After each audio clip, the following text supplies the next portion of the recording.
Very strange. Okay. Anyways, hey guys, welcome to. I think I'm still live. Am I live on Facebook? I should double check this. Hey guys, so there we go. Let's try this again. So I am live on Facebook, believe it or not. Okay. Anyways, hey guys, welcome to Sweet Talk Daily, where we make fitness palatable. Today we're going to be discussing fat loss tips with hormone imbalances, because this is a hot and heavy topic that is not discussed enough. A lot of us start getting frustrated with our weight loss, especially men and women, sometimes in their older years. And I don't mean you're old, I just mean by middle age, like 40, 50, 60, we start to see things start slowing down. And sometimes the different health afflictions we have make us have a harder time losing weight. So that being said, if you are here with me, make sure to hashtag I'm here. And if you're catching a replay, make sure to hashtag replay. Always good to see everybody. So that being said, let's get this show on the road. So today, like I discussed, we're going to be talking about how to lose weight whenever your hormones are going a little cuckoo for Cocoa Puffs. And I mean, not really weight loss, because the scale does not indicate anything. We're discussing fat loss, which is different. So whenever we are dealing with weight loss, that's just discussing weight on the scale being reduced. And when we're talking about fat loss, we're actually talking about fat on your body being removed, okay? Big difference. Sometimes you can see a lot of fat loss, even though the scale doesn't move, all right? So that being said, let's kind of get into a little bit of nitty gritty here. So whenever you have a suspected hormone imbalance, the only way to really identify them is to have actual blood work and tests done by a physician. You cannot self-diagnose. You can be suspicious of what's going on. And if you are really curious as to what's going on, you should probably follow up with a physician. And if you don't have a family doctor, that's what walk-in clinics are for. Go and check one out there until you can get a family doctor. This is not something that you really want to be waiting on. This is not something, because sometimes depending on the one, it can actually indicate something a little bit more serious. Like myself, whenever I end up getting diagnosed with Hashimoto's and such, I ended up on a 2-year journey, but thankfully my family doctor was really on the ball, and I was able to get identified within the first few weeks as to what the suspected causes were, okay? So I just want to say a quick shout out to Jess and Caitlin and Mohammed and Joss and Aaron. It's nice to see you guys. Okay, so first step first is, of course, the good old identify what the heck is going on. The second thing we need to do whenever we are facing fat loss with a hormone imbalance is assess your food and training program. What works for somebody with a very functioning metabolism is not necessarily going to work for you. And what does that mean? What I mean is when somebody is facing a hormone imbalance, sometimes their metabolism is a lot faster than the average person, or sometimes it's a lot slower. Now, whenever we're talking about assessing a food and training program, what works in certain capacities, we're going to use let's use testosterone as a good example. If somebody has low testosterone, it is not beneficial to them to be doing high reps on any given set. It is not beneficial to them to be doing accessory work, aka focusing on individualized muscle groups at one time. For this person, what would be much more beneficial is actually doing compound lifts with very heavy weight. Those are the words I'm looking for. Now, when it comes to food, different hormone imbalances may or may not require you to tweak your nutrition. Now, bottom line, we are never, ever, ever going to cut food groups. It's more detrimental and harmful to the body than it is for you to eat a balanced version of protein, carbs, and fats, okay?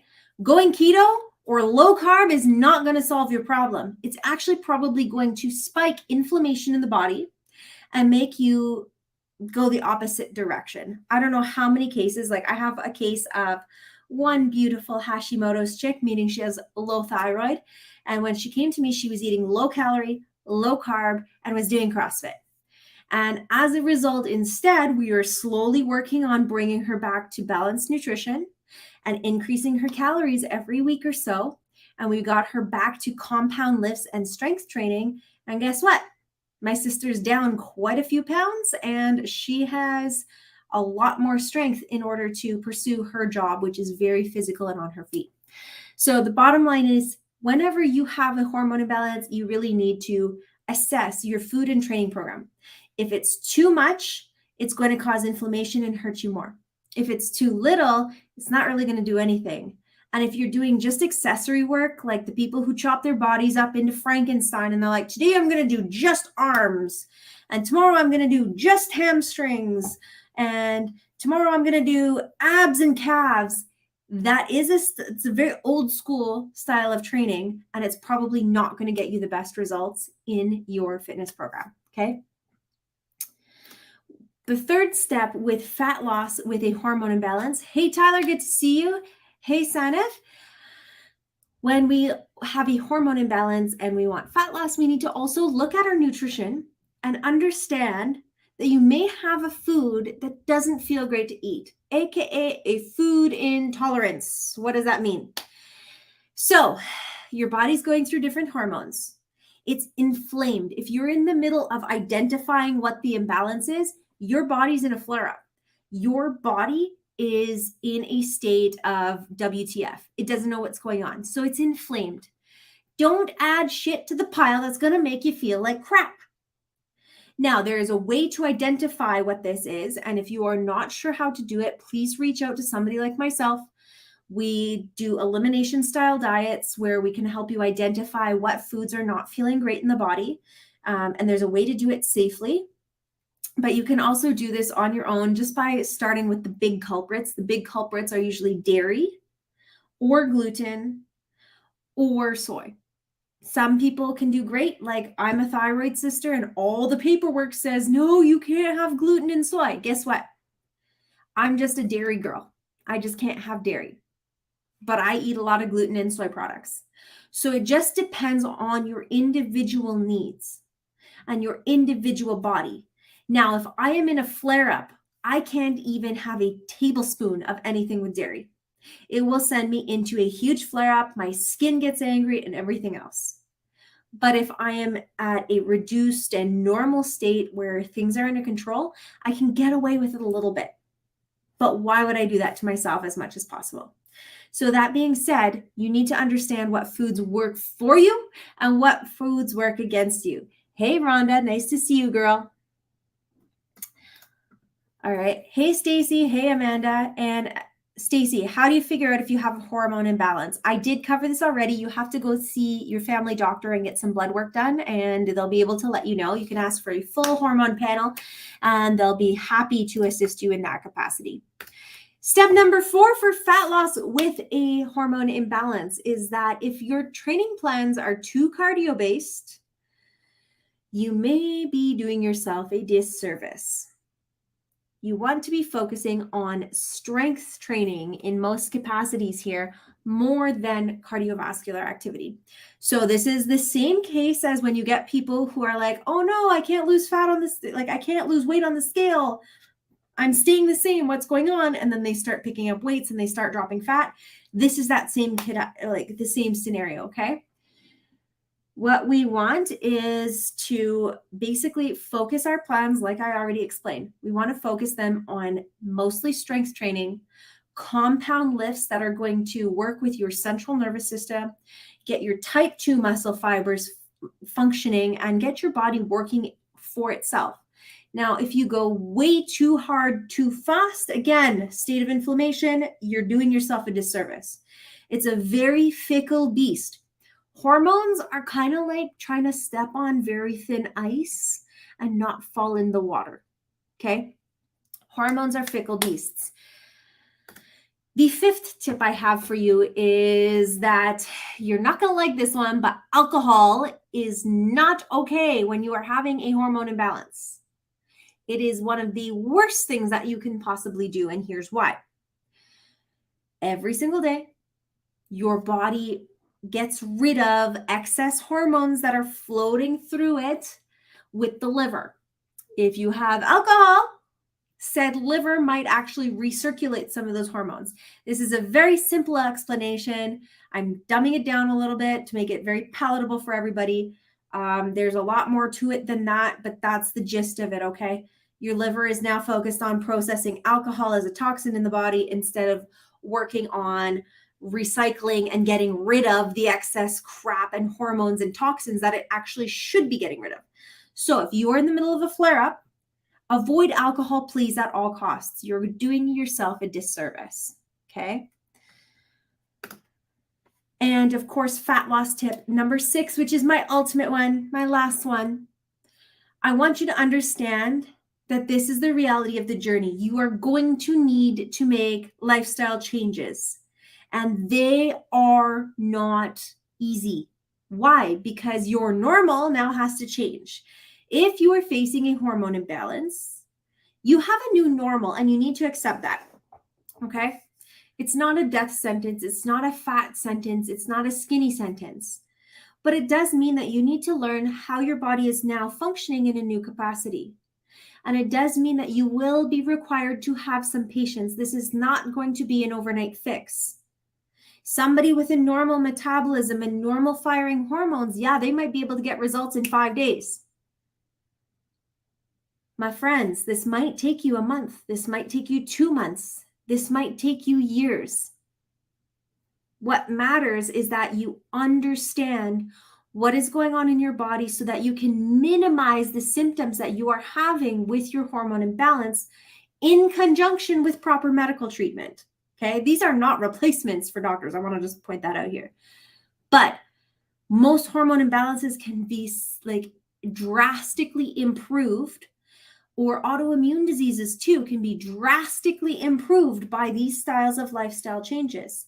I don't know how many girls I work with thyroid problems, fibromyalgia, really weird shoulder imbalances, things like this. These are all things that I work with frequently. And all of these tips are all the same for them because it still is focused on stress reduction and understanding your individual needs, because your needs are going to be different than Jogger Jane's. And Jogger Jane's, needs are going to be different than weightlifting Wanda, okay? That's just how it works. Now, we do have a couple comments coming in that I want to read, okay? You are 4 years alcohol free and you would gain weight like crazy even with 1 drink per week. Exactly. That could be because estrogen is floating around the body, causing a little bit of extra bloating. It could be water retention from that, etc. We have another question on Instagram. What about vitamin B12 and D deficiency? The only way for those to be identified is through blood work. And if you are finding that you probably need to supplement them, especially my plant-based friends, vegan, vegetarian specifically, you probably do need to supplement B12. Natural ways for you to get that are, nutritional yeast. You can do like the sublingual drops if you don't want to take a pill. Vitamin D deficiency, especially our friends in Canada, US, northern countries like Europe, etc. We do have a need to have more D3 than people who live close to the equator. It's just the truth. There's a reason why your skin got pale. We just need it. So if you find that you are having issues, make sure A, to get them checked with a physician, and B, if you feel like you want to try supplementation, start with the daily recommended dose. And then from there, you can make educated choices to either increase or decrease that recommended dose. Okay, Sanef, I hope that helps you, girl. Joss, you said your doctor won't test estrogen or other hormones, but she said she tested thyroid and it's fine. Well, knowing your case, Joss, there's a couple of things that you can do in that capacity. You can invest in a Dutch test, which is not covered by most provincial health plans in Canada. You can talk to a naturopath, or you can talk to somebody like myself about we're hormone specialists. So I can't diagnose you, but I can definitely give you a little bit of advice. So message me after this, okay? I have a couple things that I want to give for you. So is there any other questions while I have you guys? There is a good amount of us on, so just let me know. I am definitely here for you because hormones and chronic illnesses are kind of my jam. I actually get people referred to me from other trainers all the time for these kind of issues because they don't know how to handle them. And it's, being a thyroid sister myself, I call myself a thyroid sister or a thyroid warrior. I have thyroid problems, which is, this little beautiful gland at the front of my throat. It's like a little butterfly right here. And she's smaller, so she doesn't like to function at the normal capacity of other people. So she needs a little bit of help. That's how I'm a thyroid sister. All right, guys, do we have any other questions? I'm going to give you guys a little bit of an example of my own story just to kind of make this more anecdotal before I jump off here. But basically, so with my journey, I was diagnosed 3 years ago with thyroid problems right at the beginning of COVID. Right at the beginning of COVID, I was 27 years old. And I'm a personal trainer. I'm a nutritionist. I'm a sports conditioning coach. You'd think that I would know what was going on in my body, right? Well, suddenly the scale kept going up. And, I wasn't changing my nutrition. I wasn't changing my eating habits, nothing along the sorts, because I was in a maintenance phase. And suddenly I got all this fat gain and I wasn't sure what was going on. So I'm not kidding you, the week or two before COVID started, I got diagnosed with what we call subclinical hypothyroidism. Okay. And what that means is it was not chronic enough yet to be diagnosed as the autoimmune disease I would be diagnosed with later. So I decided that I was going to dive headfirst into this. I got my nutrition specialist certification. I spent my every waking hour researching the piss out of hormone stuff. And as a result, I was able to bring my weight down by about 20 pounds and get off of medication. Unfortunately, I got diagnosed with Hashimoto's and I went through a very, very stressful phase last summer where I was not doing the maintenance things that I was telling you guys here. Stress management, getting my sleep, avoiding booze, eating food that I should be eating, things like that. And what ended up happening is, again, scale shot back up. And I'm like, what the hell? So went back to my doctor, got blood work, and it turns out that it was one of the worst cases that I had. It was the worst that my thyroid had been since getting diagnosed the year prior. At that point, we decided on a very, very low dose of something called levothyroxine, which is a synthetic thyroid hormone. And to this day, yes, I still take it, but it is a very low dose. It's the second lowest dose you can have. And considering that I was diagnosed with an autoimmune disease, which means my thyroid is actually smaller and actually not functioning for life now, doesn't mean that I can't eventually get off meds. Doesn't mean that I can't eventually, get right back down into a competition stage. It is totally possible. And here's the thing. If you think you have a hormone imbalance, there is hope. I'm still 20 pounds down. Am I as perfect as I'd like to be at the moment? No. Do I have a shit ton of changes happening in my life? Yes. And I'm choosing to function and focus on high quality stuff so that I can bring you the energy and knowledge that I didn't have when I started my journey. So that is my goal with this series of hormone talks, anxiety talks, all of this stuff. I want to give you the tools that I didn't have when I started my journey so long ago. Okay. I'm going to read one last comment and then we are going to have a kick-ass Monday and I will be back for the rest of the week at noon for our lives. All right. Sana, if you said you did your test for thyroid and it was normal, but the stress was showing a bit high. Anything to do with that? I'm not getting enough sleep. Sana, without knowing all the nitty-gritty details, my girl, I would 100% recommend that you work on going to bed at the same time and waking up at the same time as much as possible if your work allows. Try to get some form of daily movement that is strength-based and make sure that you are eating enough food. That is another huge factor. And I would probably, if it's still going on, I would probably talk to your doctor about testing for other hormone imbalances and such. And then from there, there's lots of other things we can discuss specific to cortisol, okay? Alessandra, you are more than welcome, my girl. I hope you guys have a kick-ass fucking Monday.